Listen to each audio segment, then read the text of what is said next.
Good day, folks. This is Greg Judy at Green Pastures Farm, shooting a little video this morning on pasture fertility.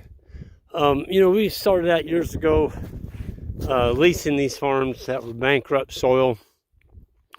They've been hayed and folks hayed them, didn't put down any lime or fertilizer. And when we leased these, they were pretty poor. I mean, this farm, they gave away the hay. And people think that grass is free, or you can go out there and just mow it every summer, roll it up in a big bale and give it away or sell it or whatever, and there's no consequences to that. But yeah, there is. You're packing fertility, tons of nutrients, carbon, all this organic matter is leaving your farm, and your soil is being taxed every year you do that. So we do the opposite. When we lease a farm, we tell the landowner, we're not going to rape your farm. We're going to actually bring in fertility. And so that's what's happened here. We had 278, almost 280 head in here last night. Just overnight, fed them here at about 4 o'clock. Took them out of here at 8 o'clock this morning. But you can see what they did. I mean, we unroll the hay. We don't use bale rings. We've got our water source right there, okay, in the middle of these paddocks. And so we're stair-stepping back and forth. This morning, we had our hay put out over there. Okay, so they've been moved on to that point. There hadn't been a bale fed on that this year. Up on the hill there, that's already been done. Okay, and then the boys and we came out here this morning. We've already fed them. Well, tonight, I'm going to give them off. Alex and my farm manager, which is Alex, and then Casey, he's out there, the intern. So they don't have to come in this evening. I'll just come in here and pull the wire back, and we've got the cattle fed. Folks, if you got bell rings, that is a huge liability for baby calves. Had a guy I spoke with, I think it was yesterday, and he lost 8 calves last winter. Out of 40 calves, I think it was 40, he lost 8. Folks, that's 25% of your calf crop, almost. And those baby calves would get up against those bell rings at night and they got stomped into the mud. Now, it doesn't take very much of that to happen. You're out of business. You're just done. There's no other business. You're done. Okay, you can't stay on the land stomping your calves into the mud. And so, just to be tempted, not to be tempted, he sold every bell ring he has. And he's unrolling hay now. He's a believer in it.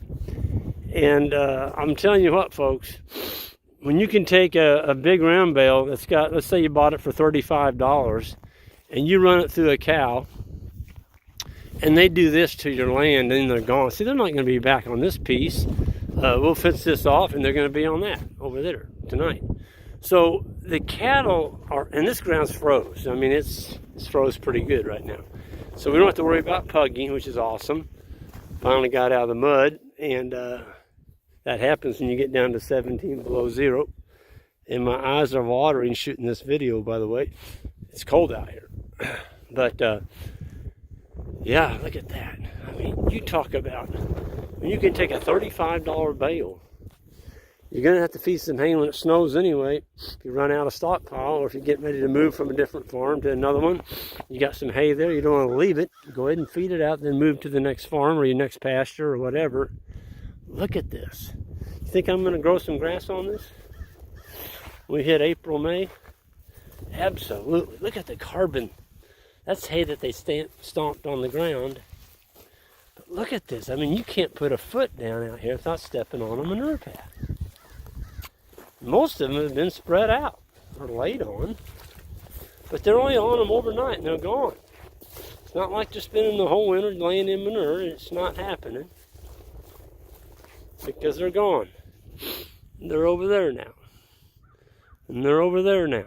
It's all about movement, feeding the soil, getting this biology out here, and it upsets me to see, it makes me sad to go by a place and see people that got them locked in a darn feed lot up against the barn, and that's where the cattle stay the whole winter.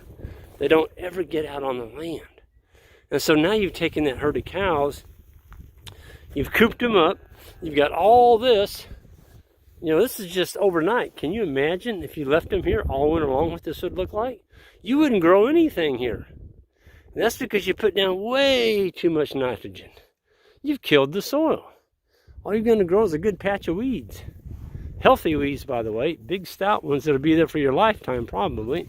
But when you move the animals, they don't do that. We'll get some rain on this, some more snow and cold weather. And by spring, I'm telling you what, we'll come back out and shoot this about the end of April.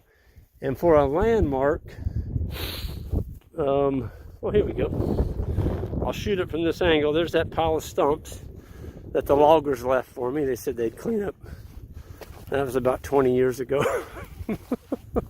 Once the loggers got the logs, I never saw them again.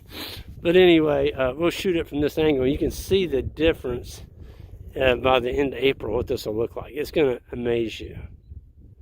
Absolutely going to amaze you. So if you're going to feed some hay, make it do some good. Don't put it up in a darn barn lot. Get it out there on the land. Unroll it. You're going to grow a ton of more grass. And next winter, I'm going to have a whole lot more stockpile in here. That's because I fed the soil. I didn't put it in a feed lot. The cows are doing all the work, folks. We're just unrolling it for them. And they come in and do the rest of it. So this is Greg Judy signing off. This is how you improve poor ground. You get a lease, it's got covered with broom sedge, whatever. Do this to it. Broom sedge hates fertility. It can't stand it. Broom sedge should be gone in about a year and a half. No lime, no fertilizer, just putting animals on it with feed. Feed being carbon, hay. All right, folks. I also want to give a plug to everybody. On our grazing school, we did sell it out, and so it is now closed. And that's what it is. So anyway, thanks for everyone signing up, and look forward to meeting all y'all in May, and we'll see you down the road.